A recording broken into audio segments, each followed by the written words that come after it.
1월 20일 오늘의 말씀은 마태복음 1장 18절에서 25절입니다.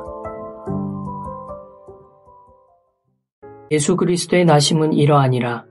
그의 어머니 마리아가 요셉과 약혼하고 동거하기 전에 성령으로 잉태된 것이 나타났더니 그의 남편 요셉은 의로운 사람이라 그를 드러내지 아니하고 가만히 끊고자 하여 이 일을 생각할 때에 주의 사자가 현몽하여 이르되 다윗의 자손 요셉아 내 아내 마리아 데려오기를 무서워하지 말라. 그에게 잉태된 자는 성령으로 된 것이라. 아들을 낳으리니 이름을 예수라 하라.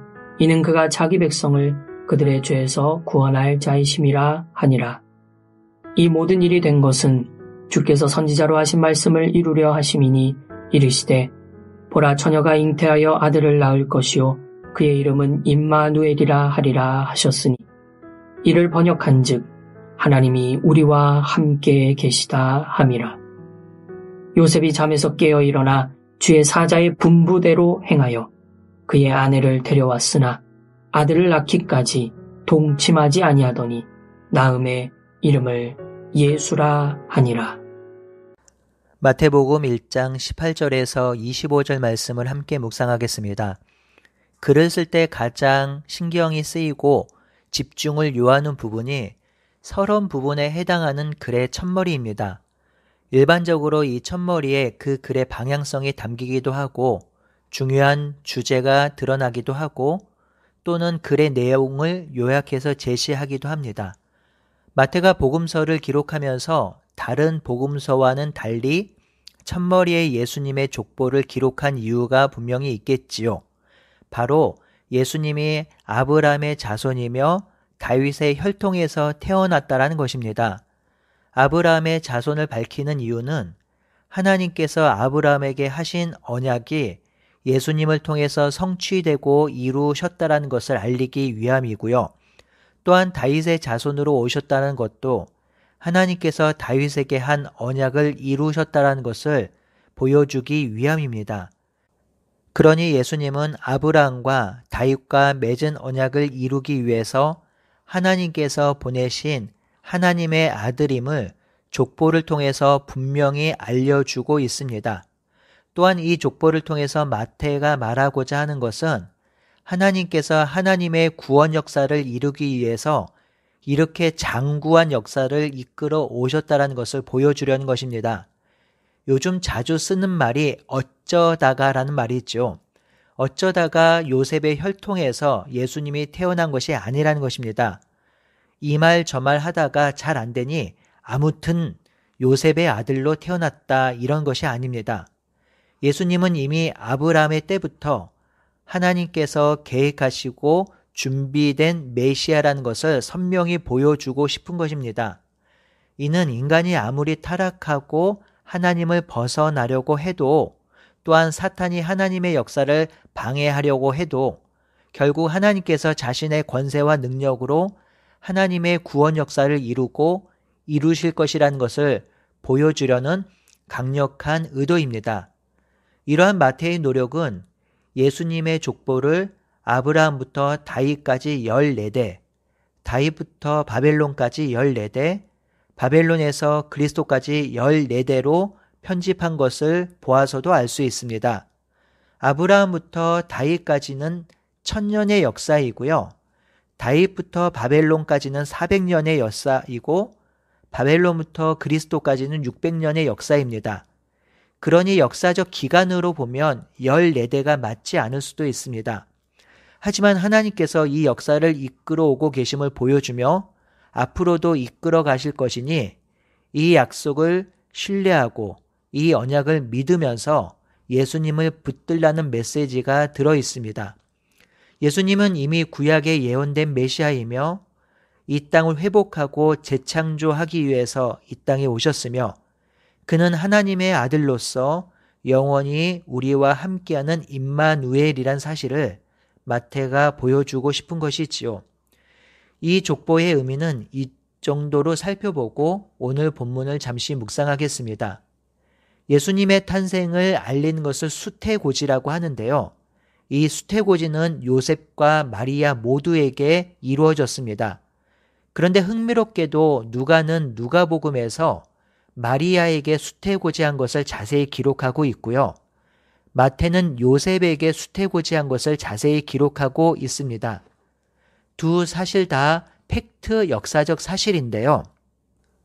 누가는 마리아의 수태고지를 선택했고 마태는 요셉의 수태고지를 선택해서 기록하였습니다. 이 두 복음서를 통해서 우리는 부부 모두에게 수태고지를 했구나 알게 되고요. 그리고 이 수태고지에 대해서 더 많은 정보를 얻을 수 있습니다. 그런데 여기서 궁금한 것이 생깁니다. 마태는 누가와 달리 왜 요셉에게 한 수태고지를 기록했을까요?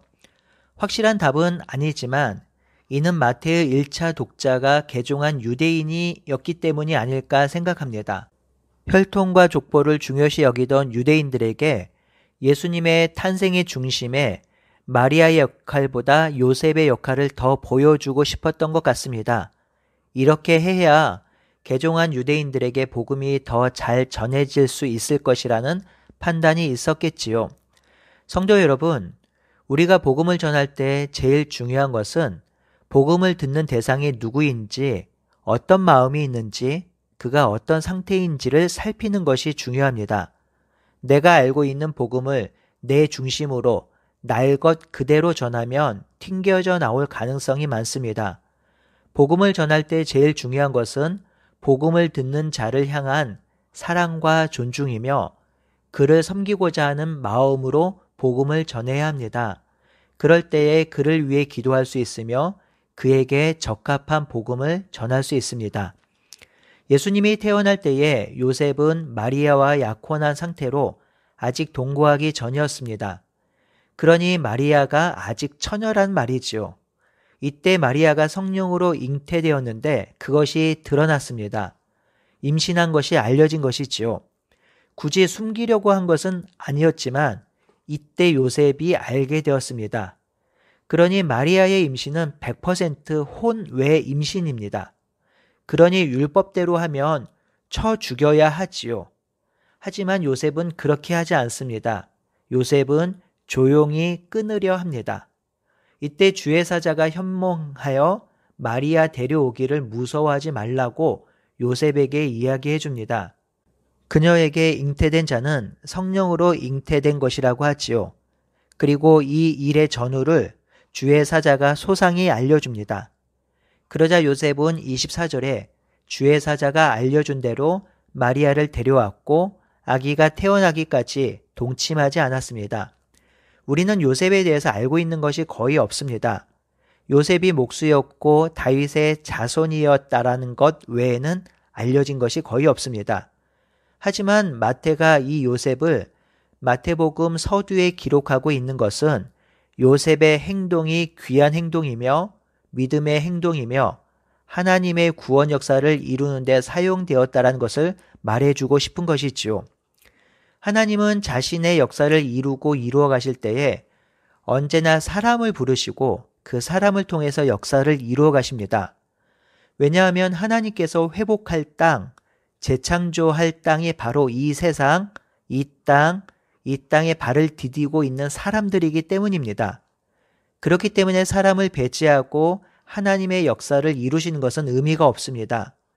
하나님은 이 땅을 회복하고 재창조하셔야 하기 때문에 사람을 부르시고 그 땅에 사는 사람을 세우시고 그 사람을 통해서 그 역사를 이루어 가시는 것이지요. 요셉이 대표적인 예입니다. 만약 요셉이 말씀에 순종하지 않고 자기 혈기대로 행동했다면 하나님의 구원 역사가 어긋날 수도 있었겠지요. 하지만 하나님은 요셉에게 다가오셔서 요셉에게 자신의 계획을 알려주시고 하나님의 사역 안으로 요셉을 인도하시고 동참시키십니다. 사랑하는 성도 여러분, 우리는 이 땅에 살면서 많은 일을 경험합니다. 경험하는 많은 일들이 사실 이해되지 않을 때도 있고 납득되지 않을 때도 정말 많습니다. 때로는 그 일들이 불편해지기도 하고 때로는 하나님을 향한 원망으로 이어지기도 하고 그렇기에 때로는 순종하고 싶지 않을 때도 있습니다. 하지만 우리는 요셉처럼 인간의 감정이나 판단을 유보하고 감정에 의한 행동하는 것을 자제해야 합니다.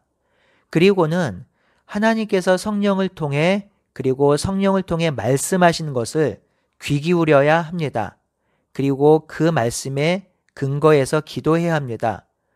우리에게 하나님의 새로운 생각, 새로운 사고, 새로운 세계관이 덧입혀질 수 있도록 기도해야 합니다. 우리의 생각과 사고와 세계관이 변화되어 하나님이 하실 일을 바라볼 수 있도록, 믿을 수 있도록, 그리고 그것을 우리를 통해서 이루실 수 있도록 우리가 하나님을 믿고 신뢰해야 하는 것이죠. 마지막으로 생각해야 할 것은 주의 사자가 알려준 예수님의 이름이지요. 임마누엘인데요.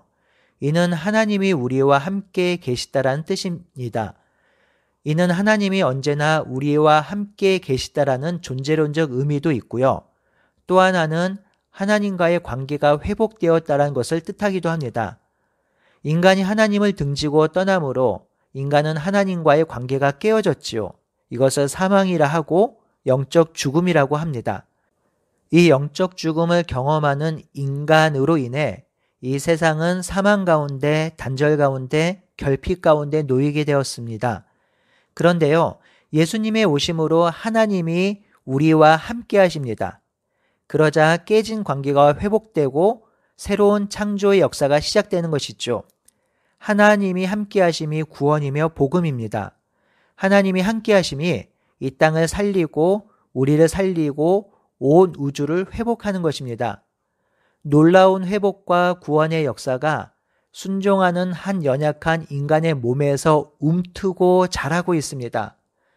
사랑하는 성도 여러분, 하나님을 믿고 신뢰하는 우리의 작은 헌신과 섬김, 그리고 믿음의 행위를 통해서도 이런 놀라운 역사가 일어날 것입니다. 우리의 작은 헌신과 섬김을 통해서 이 땅이 회복되고 재창조되며 소망의 땅이 될 것입니다. 그러니 오늘도 우리의 삶을 돌아보고 하나님 안에서 부복하며 하나님과 더불어 살아가는 하루가 되기를 바라고 소원합니다. 아멘.